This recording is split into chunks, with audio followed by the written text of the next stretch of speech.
À mon tour, je voudrais revenir un petit peu sur ce qui se fait en Allemagne, puisque c'est le pays d'Europe où le chômage des jeunes est le plus faible.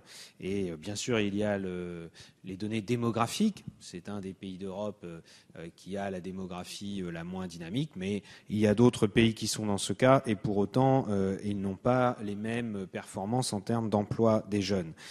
C'est vrai que quand on regarde d'ailleurs en Europe, l'Allemagne est un peu une exception avec quelques autres pays, et ça a été souligné par d'autres collègues avant moi, on ne peut pas ne pas faire le lien avec le système d'apprentissage, de formation en alternance, qui est caractérisé d'ailleurs par un mode de régulation partagé. Je pense que c'est important de le redire. C'est à la fois une régulation par l'État fédéral, l'État national, on dirait, en France, les Länder, l'équivalent de nos régions, le patronat et les syndicats de salariés.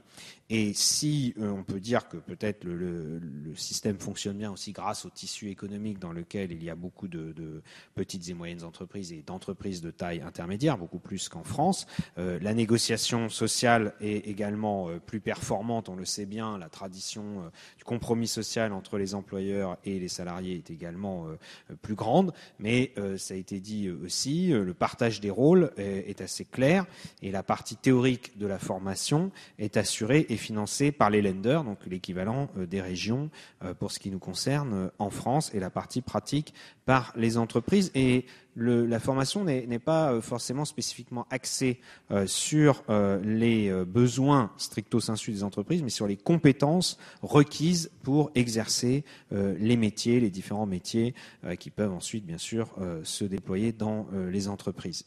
Et on constate que les apprentis travaillent essentiellement dans les entreprises de services, mais aussi dans les PME.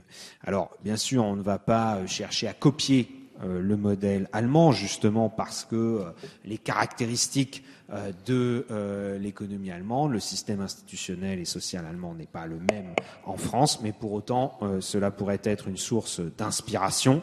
Et je voudrais donc savoir, Monsieur le Ministre, comment vous envisagez une articulation un peu comparable à celle qui existe en Allemagne, en France.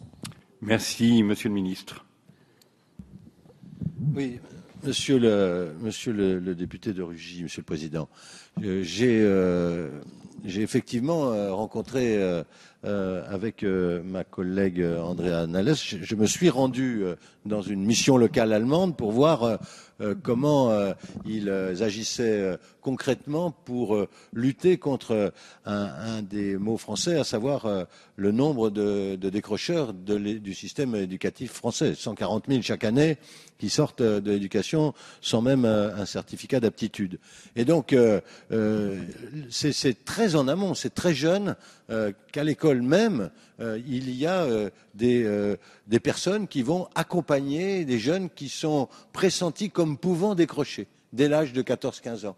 Et donc, et cet accompagnement précoce évite aux jeunes Allemands, bien souvent, de tomber dans une sorte de de rejet de l'éducation nationale, des cours qui sont donnés, et d'aller vers des voies plus pratiques, plus technologiques, plus professionnelles.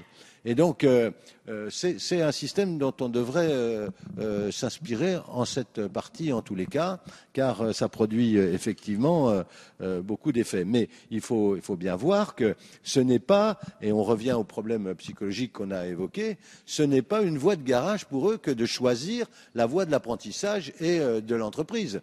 C'est même souvent une voie valorisante.